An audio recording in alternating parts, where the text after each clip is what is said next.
Napas lang na ang punong alabay? At wala tayong dapat ibang pasalamatan kung hindi si Bagani. Natitiyak kong pinagmamalaki ka niya ngayon, saan man siya naroon. Ngayon lamang ako nakatagpo ng isang babaeng maisog. Ngayon naunawaan ko na kung bakit gayon na lamang ang puot sa akin ng aking Iloy. Hindi nawawala sa aking isipan ng kasalanan mo sa akin. At lalong lumalalim lamang ang pagkamuhi ko sa'yo. Hayaan mo na si Dalang. Bumalik ka na sa akin. Wala akong ibang hangad na maging Iloy kung hindi si Dalang. Hindi ko may iwasang malungkot dahil wala na si Amaya. Magpapalakas ako, nang sa gano'y makabalik ako sa ating pod. Magtungo kayo kung saan siya nahulog. Hanapin ang bangkay, tiyaking madala dito sa ating poon. Sasama kami sa'yo. Ihanda mo ang iyong sarili, Amaya. Pagkat sa sandaling di na nagdudugo ang iyong sugat, maglalakbay tayo patungo sa aming banwa.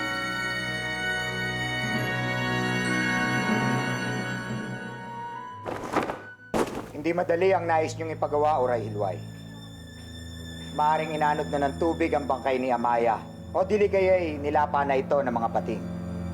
Naduruwag ba ang mga magigiting na mandirigma ng aking pood sa aking ipinag-uutos? Mawalang galang po ng babaylan. Ngunit, may basbas ba na kapunuan ang nais mong ipagawa sa amin? Para tao. Hindi ako nangangailangan ng basbas ng aking apo sa anumang aking ipag-uutos. Ano man ang naising kong ipagawa, tiyak malugod na sasang-ayunan ni Angaway. Ngayon, susunod ba kayo sa aking utos? O ibubulong ko sa aking apo na bigyan kayo ng kaparusa? Kayo ang masusunod, punong babaylan. Pagpalain kayo ni Lao. Dalang! Dalang! Kaya alis! Saan ang iyong patutunguhan? Hahanapin ko siyang tersayang. Sabi ko na nga ba hindi mo rin matitiis siyang tersayang. Mali ang iyong iniisip, Agang. Nais ko siyang hanapin upang magpatulong kay Bagani. Nais kong ituro niya kung saan nagpatiwakal si Amaya. Nais kong hanapin ang kanyang bangkay upang mabigyan ng maayos na libing ang aking anak. Umaasa ako na maayos niyo ang hidwaan sa inyong paghaharap.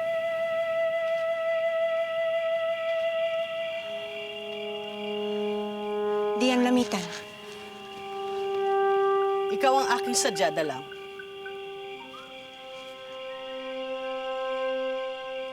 Nalaman ko sa aking anak, nabatid mo na raw ang katotohanan na siya ay hindi si Amaya kundi si Binayaan.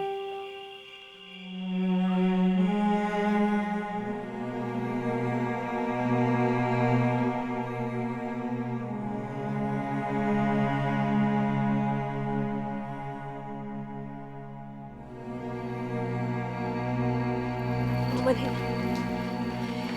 hindi ko sinasadyang makatulog rito. Tahanan ito ng iyong Iloy. Maaari kang matulog kung saan mo naisin. Nasaan si Dian Lamitan? Umalis ng maaga. Hindi nabanggit kung saan siya patungo. Nagugutom ka, ipaghahain kita ng agahan. Huwag na kayo mag-abala, Dada. Hindi ko magagawang kumain ngayon sa dami ng pinagdaranan ko. Ngunit ang hindi ko matanggap ay kung bakit sa kabila ng iyong pagtataboy sa kanya, ay ikaw pa rin ang kinikilala niyang Iloy. At yan ay pagpapatunay lamang na talagang kinakalaban mo ako. Unay si Bug na ang inagaw mo sa akin. At ngayon naman ang aking bunsong anak ang inaagaw mo. Hindi siya maghahanap ng ibang Iloy. Kung ibinigay mo ang tunay na pagmamahal ng isang magulang. Walang hiya ka! Dian Lamitan! Iloy! Ano makialam? Kayong mga ulipon ang pinakamababang uri ng mga Iloy. Pagkat puso lamang ang inyong pinaiiral at hindi ang inyong mga isip.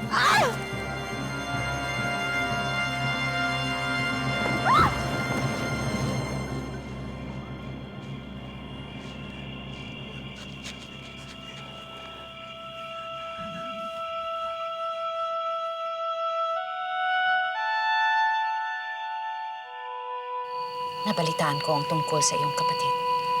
Nakikiramay ako. Daghang salamat. At batid ko rin ang labis mong pagdaramdam sa hidwaan ninyo ni Dalang. Tama kayo, Dada Mandal. Kung may magagawa lamang ako upang ibalik ang kanyang tiwala sa akin at mapawi ang kanyang galit. Huwag kang mag-alala.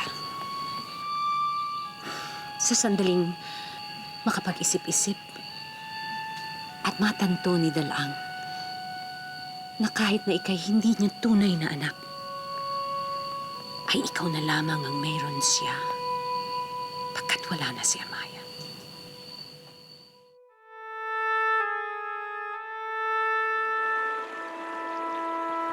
Dagang salamat sa'yo.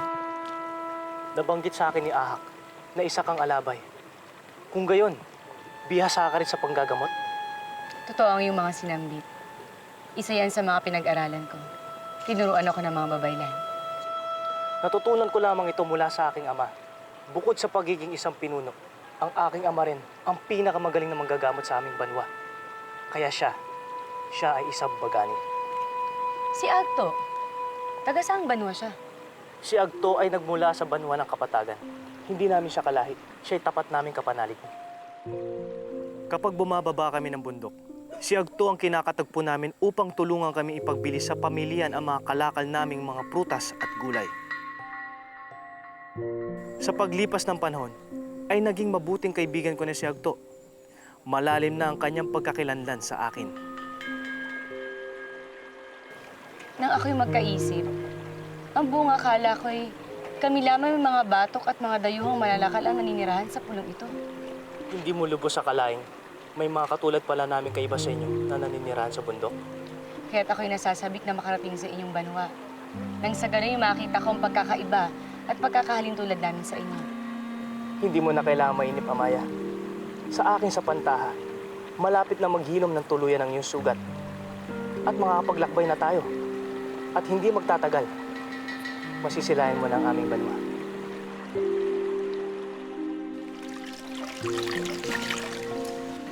Labis talaga pagmamalupit sa'yo ni Dian Lamitan. Sinaktan ka niya ngayon. Ngayong wala ka namang kasalanan. Bakit kasi hindi pa natin siya isumplong sa raha upang siya ay maparusahan? Agang higit tayo mapapahamak kapag ginawa natin yan. Magkapanalig ang Raha at si Dian Lamitan. At natitiyak kong hindi niya tayo kakalingayin at pakikinggan. Kung gayon, Dalang, anong balak mong gawin? Ang sundan ng kanyang kahilingan. Ang layuan si Binayaan. Puputulin ko na ang kahit na ano pang kaugnayan ko sa kanya. Ngunit, Dalang, hindi kailangan madamay dito ang iyong anak. Agang maliwanag ang sinambit ni Dian Lamitan kung sinong mas higit na may karapatan kay Binayaan. Kaya simula sa araw na ito, wala na akong pakialam sa kanya. Iwawaksi ko na ang kahit na anong klase pang pagmamahal na meron ako sa kanya. Lalayuan ko na si Binayaan.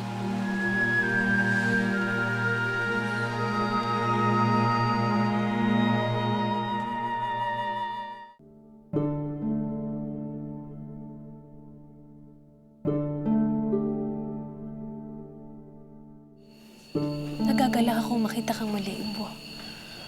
Sinong nagbigay ng pahintulot sa'yo na pumasok sa aking silid? Lumayas ka, Amaya. Hindi kita ibig makita. Umbo, nagkakamali ka. Ako ang iyong kapatid na si Binayaan. Sinungaling! Kilala kita. Ikaw ang aking mabaw. Ikaw si Amaya. Sana'y ako na nga lang si Amaya. Nang sa gayon ay ako ang mahal ni Dalang. Hindi ko alam ang pinagsasabi mo. Lumayas ka! Layas! Layas! Sinabi ng layas!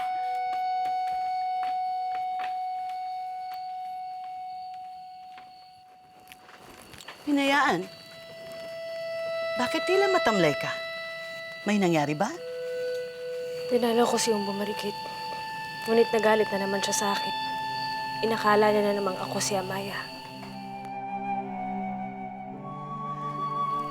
Hayaan mo na lamang ang iyong umbo. Marahil ay masama ang kanyang pakiramdam, kaya hindi malinaw ang kanyang pag-iisip. Darating din ang araw na makikilala ka niya bilang iyong kapatid. Dalang. Anong napasugod kay Rita? May paglilingkod ba ako sa inyo? Mahalaga ang pakay ko sa inyo, Ginoo. Nais kong malaman kung saan kayo nagtuos ni Amaya. Nais kong malaman kung saan siya nagpatiwakal. Bakit ganun na lamang ang inyong hangarin na malaman na yan? Hindi na mahalaga ang dahilan. Nagsusumamo ako sa inyo. Kayo na lamang ang tanging tumutulong sa akin. Saan nga pala kayo nanggaling, Dian Lamitan? Ang sabi sa akin ni Dada Mantal ay maaga raw kayong umalis. Nanggaling lamang ako sa balay ni Raha Angaway. Mayroon kaming mahalagang pinag-usapan. Mainam at nakauwi na kayo bago ako umalis.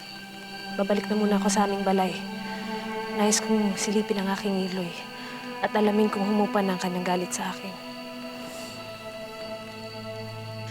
Hindi kita pipigilan, Binayaan. Humayo ka at magtungo kay Dalang.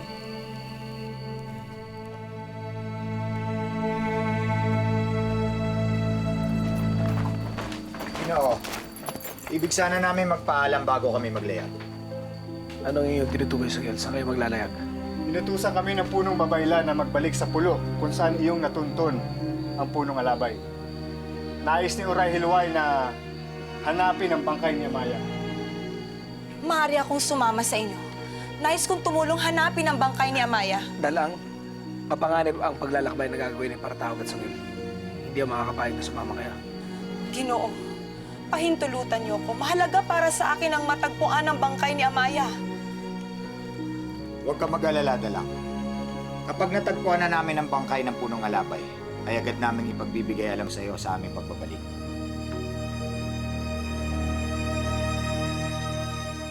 Bakit niyo pinayagang bumalik doon ang inyong bunso? Ang akala ko ba'y gusto niyo nang bawiin ang Binayaan? Kung pipilitin kong manatili sa piling ko sa Binayaan, sasama lamang ang kanyang loob sa akin. Ngunit, sa ginawa ko kay Dalang kanina, nagtitiyak ko na siya pa ang magtutulak kay Binayaan papunta sa akin.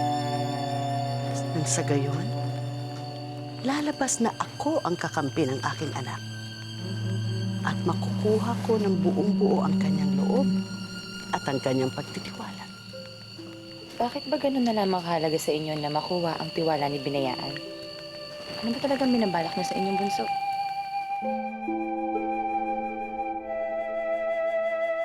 Dalang! Dalang! Ano nangyari? Nakausap mo ba si Dato Bagani? Oo, Agang. Ngunit natuklasan ko hindi lamang ako ang naghahangad na makikita ng katibayan sa pagkakamatay ni Amaya. Pinagutos na rin ng punong babaylan na hanapin ang kanyang bangkay. Kung gayon, ay nag-aalinlangan ito kung talagang patay nga iyong anak. Oo, Agang. Hindi ako pinahintulutan ni Bagani na sumama kina Sungil sa paghahanap nila kay Amaya. Ngunit pinangako naman niya sa akin na sasabihan niya ako kung anong kinainatnan ng kanilang paghahanap. Manalangin na lamang tayo. Na sana'y tama ang iyong hinala. Naligtas pa rin si Amaya. Nabuhay siya sa kanyang pagkahulog.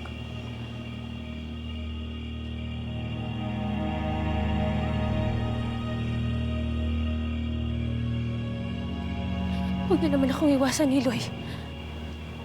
Mag-usap tayo. Wala na tayong pag-uusapan pa, Binayaan. At tama na ang pagtawag mo sa akin ng Iloy.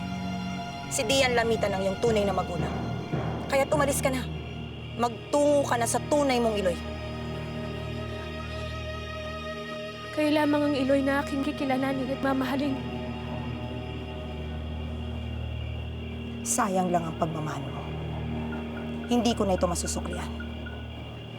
Kaya umalis ka na, Binayaan. Hindi na ito ang iyong tahanan. At hindi na rin ikaw ang aking anak.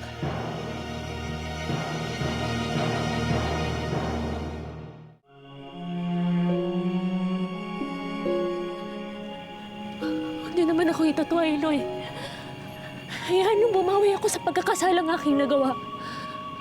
Bigyan niyo ako ng pagkakataon upang makuha muli ang iyong tiwala. Huwag niyo naman ako ipagtabuyan. Kahit kailan, ay hindi na mababalik sa akin ang tiwanang yan. Kaya, tumayo ka dyan. Bigyan mo ng kahihiyan ng iyong Iloy na matayog ang katayuan sa pod na ito. Hindi ko ibig bumalik kay Tia Lamitan. Kayo ang nais kong makapiling.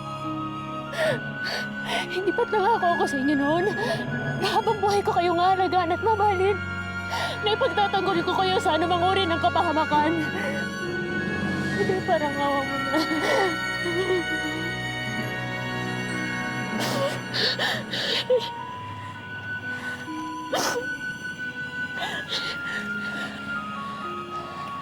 Binayaan.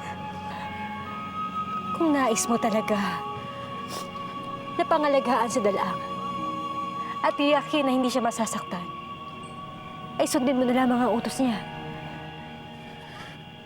Iwan mo na siya. Lumayo ka na lang. Yun ang pinakamaina mo magagawa kung hangad mo talaga ang kabutihan ng itinuturing mong Eloy.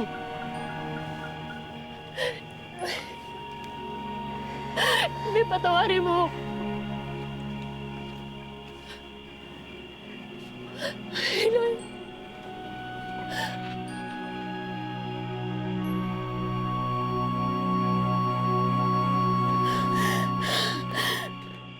Sadyang tuso ang ating punong babaylan. Gumagawa siya ng hakbang na hindi nalalaman ng Raha, matiyak lamang napatay si Amaya. Ikaw ang nakasaksi ng magpatiwakal si Amaya at mahulog sa bangin. Sa tingin mo ba ay may pag-asa pa siyang mabuhay matapos ang lahat ng iyon? Eh, malalamang makapagligtas sa kanya. Minsan lang nadaya ni Amay ang kamatayan. Paano kung muling sa uli ni Pandaki ang kanyang dungan? Hindi na gagawin ulit iyon ni Pandaki. Pagkat maitim at nabubulok ang kalooban ni Amaya, hindi siya karapat-dapat mabuhay muli. Anong iniisip mo, Bagani? Nakakapagtaka lamang. Bakit gano'n na lamang ang pagnanais ni Dalaang ang makitang bangkay ni Amaya? Hindi ba't kapatid ang Teresahing si Amaya? Marahil ay ganun na lamang ang pagnanais niya, sapagkat kaanak niya pa rin si Amaya. Marahil gano'n nga ang dahilan. Aha. Wala ka bang ilalahad sa akin ukol kay Yoyo Awi? Bai, huwag nang alalahanin ng iyong Yoyo Awi. Natitiyak ko kung nasaan man siya ngayon ay ligtas siya. Huwag ka na magsinungaling sa akin. Sapagkat dinalaw ako ng kalag ni Yoyo Awi. Kahit alam ko may masamang nangyari sa kanya. Bai, patawarin mo ko kung ako man ay nagsinungaling sa iyo. Tama ang iyong tinuran. Wala na ang iyong Yoyo Awi. Nasukol kami ng mga tauhan ni Bagani sa gubat. At doon ay walang awang pinatay ni Nasungil at panatawag ang iyong Yoyo Awi. Ninais ko mang makipaglaban. Ngunit natitiyak ko, Bai, kung aking ginawa yun ay wala na rin ako dito.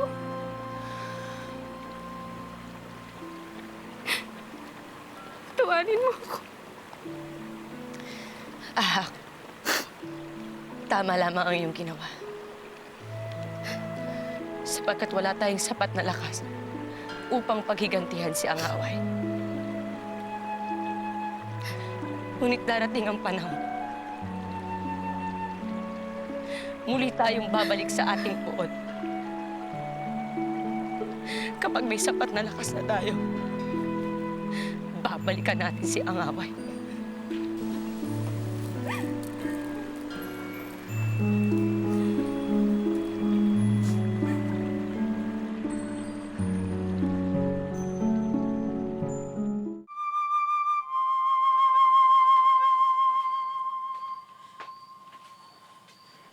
Wala na si Binayaan.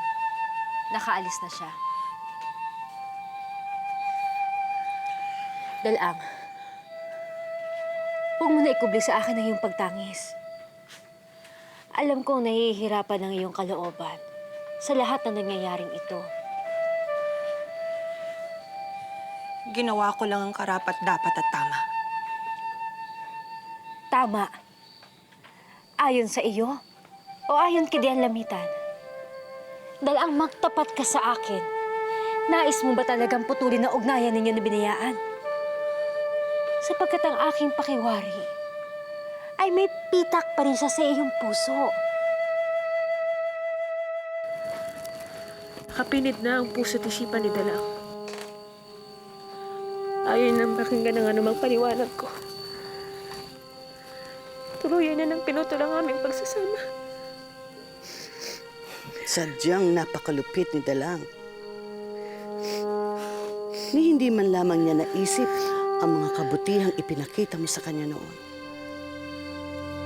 Ang isang mabuting Iloy ay mahahabag sa anak na buong pakumbabang humihingi ng tawad at pangunawa.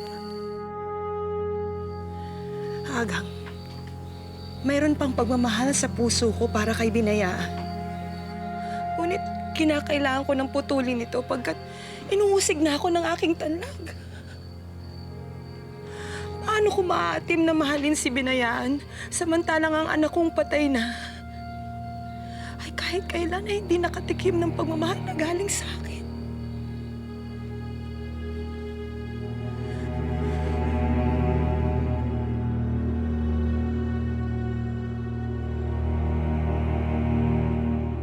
Ano pang saysay ng aking buhay kung itinakwil na ako ng taong pinakamamahal ko?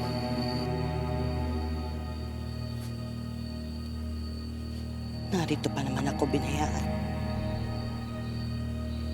Umaasang bibigyan mo ng pagkakataon upang makabawi sa mga pagkukulang ko noon. At upang maipadama sa iyo ang pagmamahal ng isang Iloy. Hindi kita itatakwil. Lagi akong nasa iyong tabi. Ano man ang iyong pagdaanan. Ano man ang mangyari. Sapagkat mahal kita.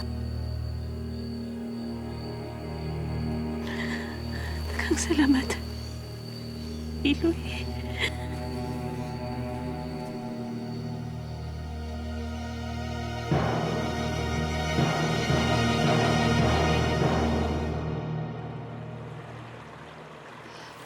Amaya! Bakit bumangon ka na? Maaaring magdugo muli ang iyong sugat. Daya, huwag ka nang mag-alala pa. Sapagkat nararamdaman kong naghilom na ang aking sugat. Bumalik na rin ang aking lakas. Nagagalak ako parinig yan. Nangangahulugan lamang, maaari na tayo magbalik sa aming banwa. Handa na kami ni Ahang. Nais na namin magtungo roon. Oo nga, Dayaw. Nasasabik kaming makita ang iyong pood. Kung gayon, huwag na tayo magsayang ng panahon. Umalis na tayo.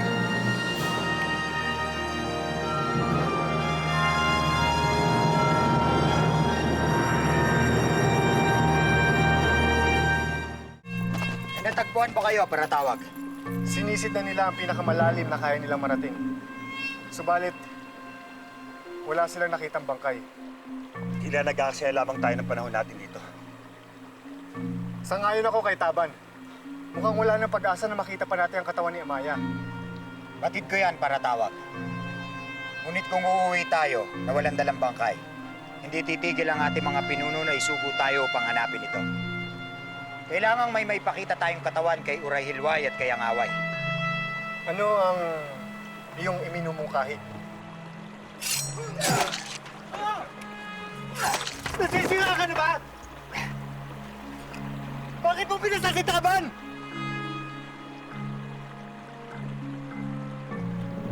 Ang mandirigmang yan ang magtatapos ng ating paghahanap para tawag.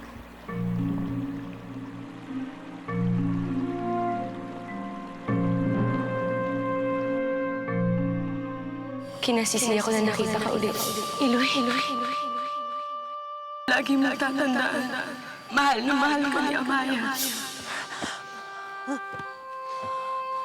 Dala, ano nangyari? Nagkaroon ka ba ng masamang panaginip? Hindi, Agang. Sa katunayan ay kaaya-aya ang aking panaginip. Pagkat dinalaw ako ni Amaya sa aking pagkakahimbing. Anong nais mo ipahiwatig? Nagpakita sa'yo ang dunga ng iyong anak? Hindi yan dunga ni Amaya. Bagkus isang alaala ng aming pagkikita noon. Subalit, Agang, buhay na buhay si Amaya. Kaya't napakahirap para sa aking malaman na patay na siya. Hindi ko mapaliwanag ang aking nadarama. Pagkat iba ang pinapahayag ng aking puso, buhay si Amaya. Buhay ang aking anak.